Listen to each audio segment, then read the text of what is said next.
और जीजेसी के पास चेयरमैन नितिन खंडेलवाल हमारे साथ जुड़ चुके हैं। नितिन जी नमस्कार। और जिस तरह से हमने सोने में रिबाउंड आते हुए देखा है, ऑफ कोर्स डॉलर इंडेक्स में थोड़ा सा पॉज है, जिस तरह से यूएस का रिटेल सेल्स आया है, बाजार ने उसको रिएक्ट किया है और अगले हफ्ते ट्रंप आ जाएंगे तो उसकी अनसर्टनिटी मार्केट्स में अच्छी खासी है और हमने dollar denominated commodities specially safe haven में यहां पर खरीदारी आते हुए देखी है। आप कैसे देखते हैं सोने का अब तक का इस साल का रिएक्शन और आपको क्या लगता है यूएस प्रेसिडेंट जब टेक ओवर करेंगे मंडे को, उसके बाद किस तरह की अनसर्टनिटी आप बनता हुआ देखते हैं या आपको लगता है बाजार अब सेटल हो जाएंगे? देखिए मनीषा जी, आपके क्वेश्चन में बहुत सारे आंसर है। आपने बताया कि ट्रंप के आने से बहुत सारी uncertainty, Trump is known for that. Last time भी जब वो आए थे काफी तेजी लेके आए थे गोल्ड में।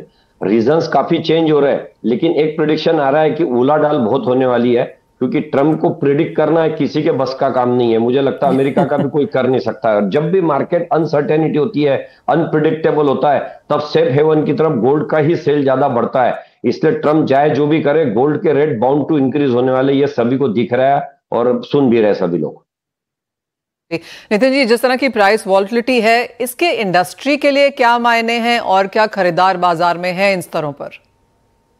देखिए, बाजार में इसको लेके तो काफी चिंता है। सबसे बड़ी दूसरी चिंता यह है कि जो अभी जो रुपीस डिप्रिशिएट हो रहा है, उसकी वजह से भी गोल्ड में काफी तेजी आ रही है। तो इस तेजी की वजह से थोड़ा सा लोगों को दिक्कत आ रही है। इसमें बजट में बहुत सारी एक्सपेक्टेशंस हमारी है, तो मुझे लगता है कि आने वाले बजट के बाद ही इसमें एक्शन में काफी सारी क्लैरिटी आएंगी। जी, तो फिर अंतर्राष्ट्रीय बाजारों के क्यूज को हम देख लेंगे। आपने कहा बजट से आपकी बहुत एक्सपेक्टेशंस हैं, तो अगर आप हमारे साथ 3 टॉप एक्सपेक्टेशंस यहां पर शेयर करें जो आपको लगता है प्रायोरिटी पे है, सेक्टर को चाहिए ही है, वित्त मंत्री को सिर्फ देखना ही चाहिए, तो वो क्या होंगी? देखिए, सबसे पहले तो मैं चाहूंगा कि बजट का डायरेक्ट पार्ट नहीं है जीएसटी। जब जीएसटी इंट्रोड्यूस हुआ था तो 2 वर्ड हमको बोले गए थे। एक तो बजट इक्विवेलेंस रेशियो रहेगा जो भी जीएसटी का रेट है, और यह न्यूट्रल रहेगा। तो ये एकमात्र इंडस्ट्री है जिसका जीएसटी 3 गुना आया था। वैट 1% था, 1.2 था कहीं पे, लेकिन 3 गुना आया था।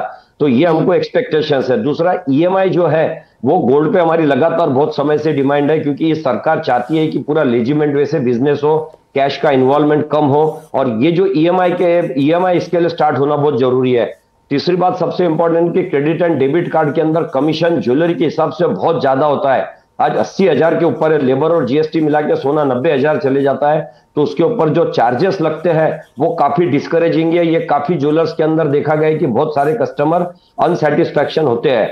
एक सबसे बड़ी हम गवर्नमेंट को मदद करना चाहते हैं वो ये है कि अभी अभी रिपोर्ट आई है कल की 26.5% एक्सपोर्ट कम हुआ है। ये बहुत चिंता की बात है। एक तरफ करंट अकाउंट डिफिसिट बढ़ रहा है और दूसरी तरफ एक्सपोर्ट कम हो रहा है। All India gem and jewellery भले डोमेस्टिक बॉडी है, लेकिन इसके पास में बहुत सारे सॉल्यूशंस है एक्सपोर्ट को बढ़ाने के लिए। हम चाहते हैं कि हमें सरकार समय दे, और समय अगर देती तो हमारे पास कंप्लीट रोड मैप है कि इंटरनेशनल लेवल पे इसकी डिमांड कैसे क्रिएट किया जा सकती है। उस पर हमने बहुत अच्छी स्टडी की है, तो हम चाहते हैं कि उसके ऊपर सरकार हमको समय दे। एक सबसे बड़ा एक और मुद्दा है कि कैपिटल गेन, ये बहुत हार्मफुल होता है गोल्ड के लिए। प्रॉफिट ना होते हुए भी रेट इतने बढ़ जाते हैं, उससे कैपिटल गेन की वजह से काफी लोग डिस्करेज होते हैं। तो कैपिटल गेन से गोल्ड को उसके अंदर बाहर रखा जाए। और एक और महत्वपूर्ण बात है कि आज भी हॉल मार्किंग को 5 साल लगने के बाद में भी 65% इंडिया के अंदर हॉल मार्किंग आया नहीं है। केवल 35% ज्योग्राफिकल पार्ट में हॉल मार्किंग है।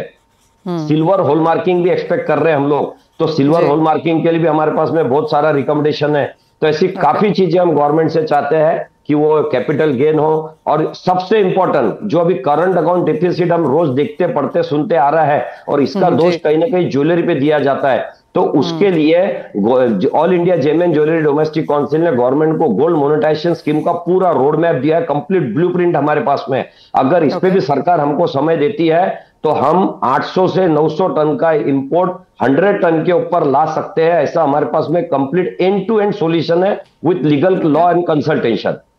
वाह, तो क्लियरली अच्छी खासी वहां पर लिस्ट है नितिन जी आपकी, और जैसे आपने कहा कंप्लीट जस्टिफिकेशन फॉर्मूलाज मैथ्स के साथ आपने इसको प्रेजेंट यहां पर किया है, तो आशा यही है कि वित्त मंत्री इसके ऊपर नजर डालेंगी। GST, EMI, card limits, capital gains, export of jewellery, mandatory hallmarking, और ऑफ कोर्स काफी सारे नंबर्स आपने यहां पर इंपोर्ट को लेकर भी हमारे साथ शेयर किया। आशा यही है कि कुछ ना कुछ आता हुआ हम जरूर देखेंगे इस बार बजट में। बहुत शुक्रिया एज ऑलवेज हमारे साथ जुड़ने के लिए, बाजार पर और बजट एक्सपेक्टेशंस दोनों पर ही यहां पर चर्चा करने के लिए।